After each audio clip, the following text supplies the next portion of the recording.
आज हो गया अंतिम।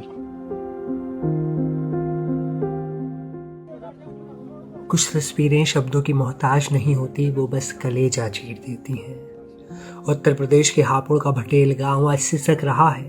हवाओं में देशभक्ति के नारे तो हैं, लेकिन उन नारों के बीच एक सन्नाटा है जो चीख चीख कर एक पिता के खोने का गम बयां करता है।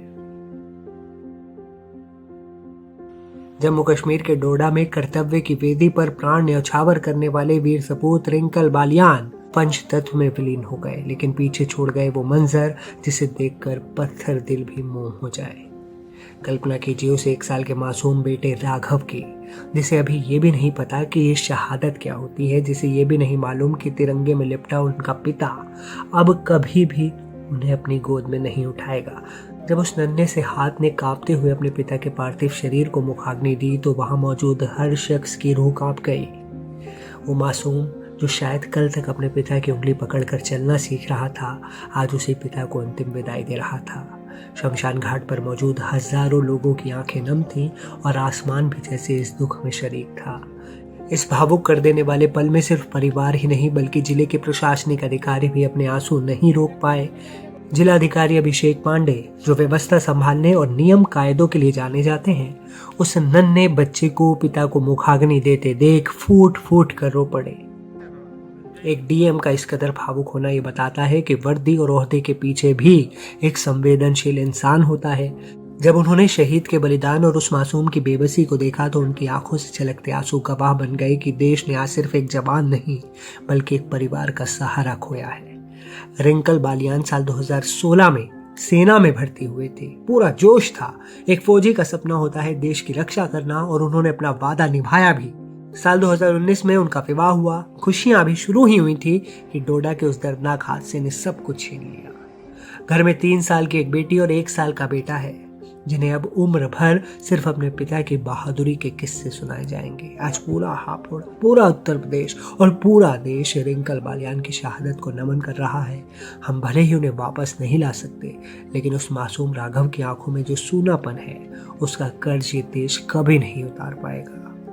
सलाम है उस माँ को जिसने ऐसा वीर सपूत चना, और नमन है उस नन्हे हाथों को जिसने आज अपने पिता को मुखाग्नि देकर देश के प्रति उनके सर्वोच्च बलिदान पर मोहर लगा दी।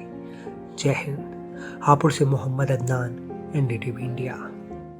जी, मेरा नाम ऋषभ सिंह बालियान है। मैं रिंकल बालियान का छोटा भाई हूँ। सूचना जी हमें 22 तारीख को मिली थी, 4:30-1 बजे करीब। उनके सीओ साहब का फ़ोन आया था, 4RR के सीओ का फ़ोन आया था घर पे ही। तो ये बोल रहे थे कि अ, गाड़ी जो है खाई में गिरने से आपके भाई की अ, शहीद हुए हैं आपके भाई जो हैं। और वो ऑपरेशन में गए थे, ऑपरेशन से वापस आ रहे थे कंपनी में। तो उसी रास्ते में फिर बर्फ़ बर्फ़ जम रही थी सड़क पे। तो उस पे जाके जैसे गाड़ी बर्फ़ पे गई तो उसका बैलेंस बिगड़ गया और वो फिर 200 फीट खाई में जाके गिर गई, जिसमें 10 जो जवान थे वो ऑन द स्पॉट शहीद हुए थे और बाकी अभी उनकी हालत ऐसी है अभी। उसमें से हमारा भाई भी था जो। हाँ जी, अ, अंतिम संस्कार आज हुआ है उनका। और वो सुबह के टाइम आ गए थे यहाँ पे, 9:30 बजे करीब यहाँ पे गांव में आ गई थी और 12 बजे तक हमने अंतिम संस्कार कर दिया था उनको।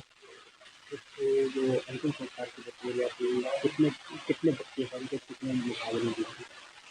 बच्चे उनके दो हैं जी, एक बड़ी लड़की है और एक छोटा लड़का है। लड़की 2.5 साल की है और लड़का 1 साल का है, अभी 1 साल का हुआ है अभी वो। और अंतिम अंतिम विदाई उनके बेटे ने दी थी, मेरे साथ ही थे। हाँ, मेरे साथ ही, मैंने गोद में लिया था उसको और फिर उसको दिलाई थी साथ में अपने। आप भी फौज में हैं? हाँ जी, मैं फौज में ही हूँ अभी। क्या नाम है आपका? संदीप बालियान, इनसे कौन सा गाँव है? ये भटेल गांव है। अजय, इनकी पर क्या पूरा मामला है?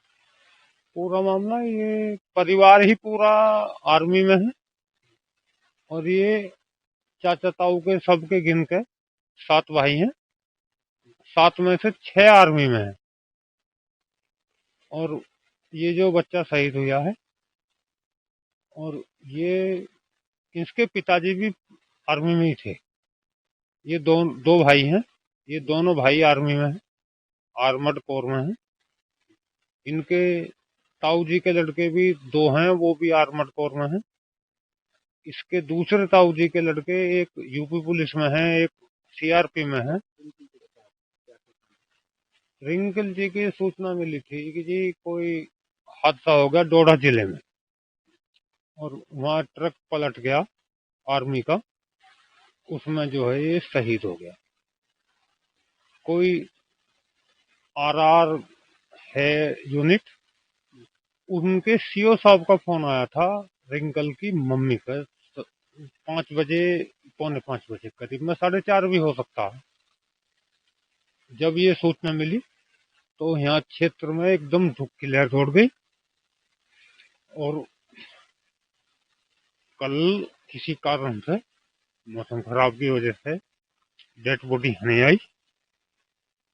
उसमें बहुत बड़ी दिक्कत हुई क्योंकि रिश्तेदार सगले यहाँ आ गए थे, बहुत बुरा, परसों ही आ गए थे रिश्तेदार, तो बहुत बुरा हाल था।